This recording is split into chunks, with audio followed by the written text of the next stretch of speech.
राधे राधे दोस्तों, बहुत ही जल्द जन्माष्टमी का त्यौहार आने वाला है।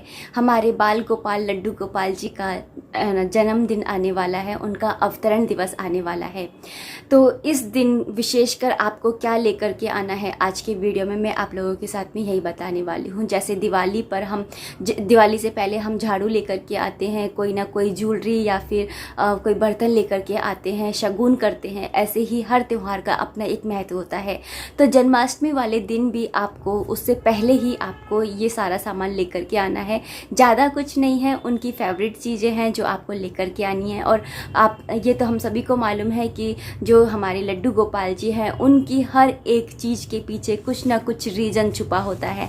तो चलिए जानते हैं कि वो कौन सी चीज़ है जो आपको जन्माष्टमी से पहले लेकर के आनी है और लड्डू गोपाल जी को गिफ्ट में देनी है।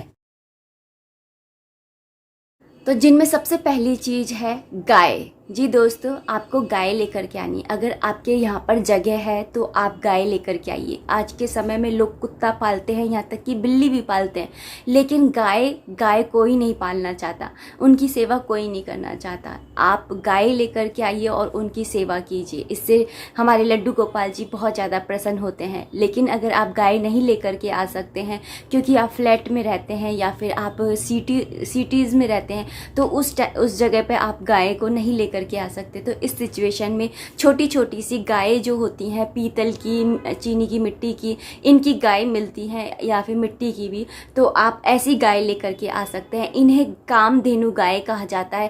कहते हैं कि एक गंगा नदी और एक गाय माता, ये दो जो है डायरेक्ट स्वर्ग से धरती पर आई हैं। कामधेनु जो गाय होती है, हम सभी जानते हैं कि उनके सामने अगर हम कोई भी विश बोलते हैं तो वो उसी समय पूरी कर देती हैं। तो बाल गोपाल लड्डू गोपाल जी के पास में आप गाय हमेशा रखिए। गाय आपको कैसी लानी है? गाय ऐसी लानी है जिसके पास में एक छोटा सा गाय का बछड़ा हो, जो कि गाय का दूध पी रहा हो। तो ऐसी गाय आपको लेकर के आनी है। और आपको लेकर के ही नहीं आनी है, आपको जन्माष्टमी वाले दिन पूजा में रखनी है। और फिर डेली आपको, जब आप लड्डू गोपाल जी की सेवा करते हैं, तो उस टाइम पर आप उनकी भी पूजा का सेवा करेंगे। दूसरी चीज़ जो आपको लेकर के आनी है वो है बांसुरी। जी दोस्तों, बांसुरी लेकर के आनी है। हम सभी को मालूम है कि कृष्ण भगवान को बांसुरी बहुत ज़्यादा प्रिय है। बांसुरी एक तरह से अगर मैं आपको समझाऊं तो बांसुरी जो होती है वो सिर्फ बजाने का काम नहीं करती है, वो हमें एक शिक्षा देती है कि अगर कोई जानता नहीं है किसी चीज़ के बारे में तो वो किस तरह से बांसुरी बजाएगा, लेकिन अगर जानता है तो वो किस तरह से बांसुरी बजाएगा, एक तान में बजाएगा। ऐसे ही हमारे जीवन में बहुत सारी डिफ़िकल्ट सिचुएशंस आती हैं, उस टाइम पे हम बहुत घबरा जाते हैं। उस टाइम पे हमें अपनी बांसुरी से ये सीखना चाहिए कि अगर हम सिचुएशन को अच्छे से तान से काम में लेंगे, सोच समझ कर के काम में लेंगे, अपनी लाइफ को बजाएंगे, तो उसमें बहुत अच्छे सुर निकल सकते हैं। तो इस तरीके से आप बांसुरी से एक बहुत अच्छी शिक्षा ले सकते हैं। बांसुरी लेकर के आनी है। और ऐसा नहीं है कि अगर आपके पास बांसुरी है तो आपको लेकर के नहीं आनी। अगर आपके पास बांसुरी है तब भी आपको बांस की बनी हुई बांसुरी लेकर के आनी है। ये बहुत शुभ होती है। आपको एक लड्डू गोपाल जी के पास में रखनी है, साथ ही आपको एक मंदिर में रखनी है, एक मेन दरवाजे पर रखनी है, एक आपको लिविंग रूम में रखनी है। आपके घर में जितने भी रूम हैं उन सभी कमरों में आपको बांसुरी को रखना है।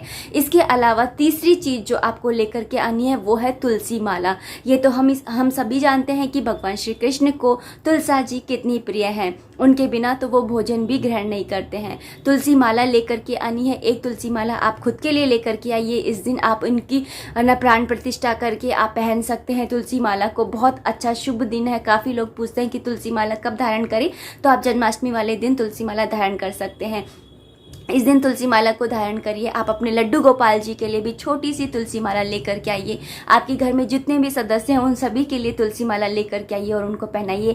माला जपने के लिए तुलसी माला लेकर के आइए। इसके अलावा जो चौथी चीज़ है जो आपको लेकर के आनी है वो है तुलसा जी का पौधा। अगर आपके घर में तुलसा जी का पौधा नहीं है या किसी कारण से सूख गया है तो आप तुलसा जी का पौधा जरूर से लेकर के आइए, क्योंकि आप बेशक उनको 56 भोग लगा दें, लेकिन वो तुलसा जी के बिना एक भोजन का एक दाना भी ग्रहण नहीं करते हैं। तो इसलिए आप तुलसा जी का पौधा जल्द से जल्द अपने घर के अंदर लगा दीजिए, जितना जल्दी हो सके उतनी जल्दी आप लगा दीजिए। इसके अलावा जो आपको लेकर के आना है वो है चंदन। आपको चंदन लेकर के आना है। कहते हैं कि लड्डू गोपाल जी को गोपी चंदन बहुत प्रिय होता है। हो सके तो आप गोपी चंदन लेकर के आइए। अगर गोपी चंदन नहीं मिलता है तो आप कोई और दूसरा चंदन लेकर के आइए, लेकिन लेकर के आइए। इस दिन जो दीवारों पे स्वास्तिक बनते हैं वो चंदन के ही बनते हैं और ये बहुत ज़्यादा शुभ होते हैं।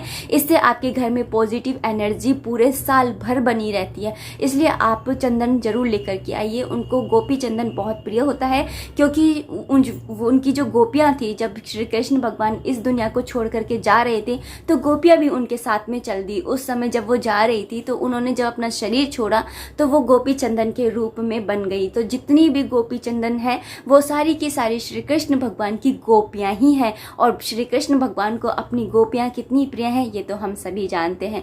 इसके अलावा आपको जो लेकर के आना है वो है मोर पंख, जिसे भगवान श्री कृष्ण ने अपने मुकुट में लगा रखा है, अपने सिर पे बिठा रखा है। उस मोर पंख को लेकर के आना है। मोर पंख की विशेषता ये होती है कि उसके ऊपर कितनी भी धूल मिट्टी लग जाए, अगर आप उसको झाड़ेंगे तो उसकी धूल मिट्टी एकदम हट जाएगी। उसको धोने की भी जरूरत नहीं होती है, एकदम सारी मिट्टी हट जाती है। इससे हमें यही शिक्षा मिलती है कि हमारे जीवन में कितनी भी, हमारे आसपास कितनी भी गंदगी हो, हमें एकदम प्योर रहना चाहिए। हमें एकदम साफ सुथरा और प्योर हार्टेड रहना चाहिए। साथ ही हमें जो ये मोरपंख हम जब लेकर के आते हैं तो इसे आपको मंदिर में ही नहीं रखना है, उनके मुकुट में ही नहीं लगाना है। इसे आप अपने किचन में भी रखिए, अपने लिविंग रूम में भी रखिए। ये मोरपंख जो होता है हमारे घर में से नेगेटिव एनर्जीज को हटा करके पॉजिटिव एनर्जीज को बनाए रखता है। पर इतना सा ध्यान रखिए कि मोरपंख जो होता है वो रियल होना चाहिए, आर्टिफिशियल नहीं होना चाहिए प्लास्टिक का। वैसे तो अगर ओरिजिनल नहीं मिलता है तो आप प्लास्टिक का भी ले सकते हो, वो भी हमें इल्यूशन क्रिएट करता है श्री कृष्ण भगवान के होने का। लेकिन अगर रियल मोरपंख मिल जाता है तो उसकी तो बात ही कुछ और है। क्योंकि लेकिन इतना सा ध्यान रखें कि जब आप मोरपंख लेकर के आएँ तो किसी भी मोर को हर्ट करके, यानी उसको दुखी करके फिर नहीं लेकर के आना है। जब मोर नाचते हैं तो उस समय उनके बहुत सारे पंख गिर जाते हैं, तो वहाँ से कोई मोरपंख आपको मिल जाता है तो इससे बेहतर तो कुछ हो ही नहीं सकता है।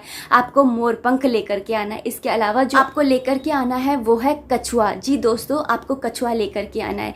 कछुआ जो होता है विष्णु जी का ही प्रतीक माना जाता है। जब समुद्र मंथन हुआ था तो समुद्र मंथन जिसके ऊपर किया गया था, एक बहुत सॉलिड चीज चाहिए होती थी, तो वो सॉलिड चीज जो थी वो कछुए की जो पीठ होती है वो थी। तो आपको कछुआ लेकर के आना है। इससे आपके जीवन में स्टेबिलिटी बनी रहती है। इसलिए आप जब कछुआ लेकर के आएंगे और उसे पूजा में रखेंगे तो वो अपने आप स्वतः ही प्राण प्रतिष्ठित हो जाएगा। मतलब कि जब हम जैसे लेकर के आते हैं फिर उसकी पूजा करने लग जाते हैं, ऐसे घर में रख देते हैं, उसकी जगह अगर आप जन्माष्टमी वाले दिन लाते हैं और श्री कृष्ण भगवान की पूजा करते समय उनके पास में रखते हैं और उसके बाद में अगर आप उनकी डेली पूजा करते हैं तो उसकी तो बात ही अलग है। इसके अलावा जो चीज़ आपको लेकर के आनी है वो है श्री कृष्ण भगवान के लिए ड्रेस आपको जरूर से लेकर के आनी है। इस दिन आपको उनको कोरी ड्रेस पहनानी है। हो सके तो आप पीले रंग की लेकर के आइए, अगर पीले रंग की नहीं है तो लाल रंग की लेकर के आइए। लाल रंग की भी नहीं मिले तो आप भगवा रंग जो होता है ऑरेंज सा कलर, वो लेकर के आना है। बस इतना सा ध्यान करिएगा कि आपको काला या नीला रंग लेकर के नहीं आना है।